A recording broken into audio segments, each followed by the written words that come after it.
everyone, it's me, Ana, and for today's ganap ay umuwi kami sa probinsya nila Sandy.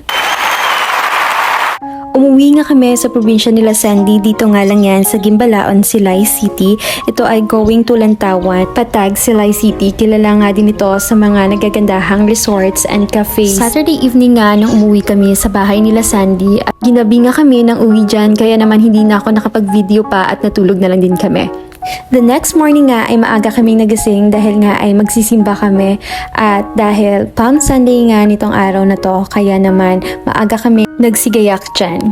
Para nga sa almusal namin, nagluto lang si Sandy ng chorizo and bacon, at dahil nasa bukid nga tayo, kung mapapansin nyo, ang gamit naming pangluto dyan ay kahoy panggatong. Ganito talaga ang buhay probinsya. Kung hindi nyo na itatanong, ako man din ay laki sa probinsya. Ang lugar ko nga ay sakop ng bayan ng Morsha, Negros Occidental. Kaya sanay na sanay din ako sa mga gawaing pang probinsya. Parehas nga kami ni Sandy na nagtatrabaho at nakikipagsapalaran sa city. Nagkakilala nga kami ni Sandy ay dahil isa nga ang bahay na narerentahan namin sa city.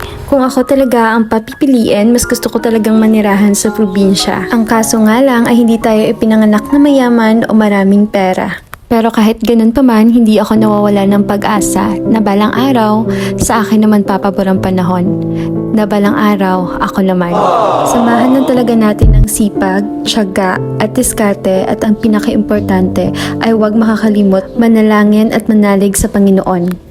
Uy, naging masyadong madrama na nga itong voice over ko, pero anyways, after nga namin kumain dyan ay naligo na din kami. Ang nakikita nyo ngang bata sa video ay anak ni Sandy. Opo, may anak na po si Sandy. Yan nga rin po ang dahilan kung bakit umuwi talaga si Sandy every weekend para nga makita itong inaanak kong si Chelsea. Habang naliligo nga ako ay parang kinikilig ako. Hindi ako kinikilig literal ha, pero sobrang lamig kasi ng tubig nila na parang naliligo ako ng ice water dyan. Laking probinsya nga din ako pero hindi ganito kalamig yung tubig namin doon.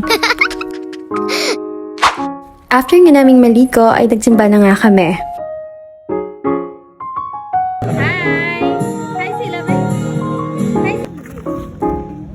After nga naming magsimba ay umuwi na din kami. Umuulan nga at tumitila ang ulan. Wrong timing nga nang punta ko sa kanila dahil ang original plan talaga kung bakit ako sumama at kung bakit ako nandito ay dahil niligo nga kami sa ilog. Pero dahil umuulan at walang kasiguraduhan na panahon ay hindi na namin tinuloy ang maligo sa ilog. Ganun pa man ay nag-enjoy pa rin naman ako. Habang naglalakad nga kami pa uwi sa bahay nila Sandy ay marami kaming nadaan ng puno, saging at kakao na pagmamayari din ng tiyuhin at tiyahin ni Sandy. Etong ang kakao ay ginagawa nilang cocoa powder na sila mismo ang gumagawa at nag-ferment nito. Kung gusto nyo ngang umorder ay mag-PM lamang kayo sa page ko.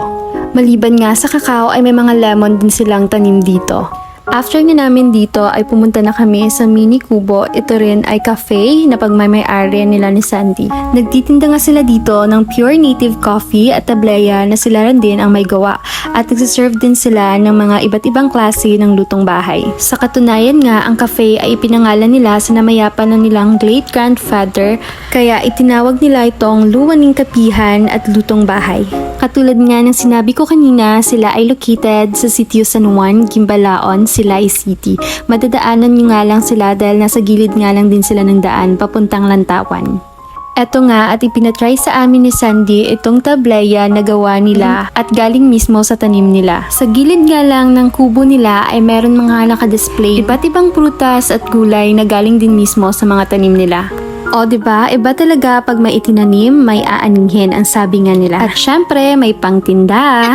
Nung tumila na nga dyan ng ulan ay ipinakita sa akin ni Sandy kung saan nga ba binibilad at nilalagay itong mga buton ng mga kakao na ginagawa nilang tableya. Pati na rin itong mga coffee beans.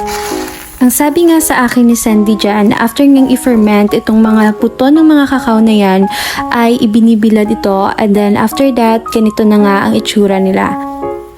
Iyan yung mga tinuturo niya. Ay pwede na raw lutuin at gawing tableya. May fish pan nga sila dito na ang laman ay puro tilapia. Pagmamay-ari nga rin daw ito ng kanyang tiyuhin. Saan ka pa ba makakakita ng tour guide na diwata? Chos! Si Sandy nga yan ay pinapakita sa akin na bukod sa maliit na fish pan na yan ay meron pa daw sa taas nito. Ang kaso nga lang, nung tinignan namin ito ay halos wala na nga kaming makita dahil napuno na nga ito ng mga water lilies. So sobrang daming tanim nga nila dito ay hindi ka talaga magugutom. Marami nga silang mga tanim na niyog, saging, pomelo at maging pili nuts ay meron din sila dito. At maging siralis ay meron din sila dito. Syempre, hindi mawawala itong kakao na pangunahing pinagkikitaan nga nila.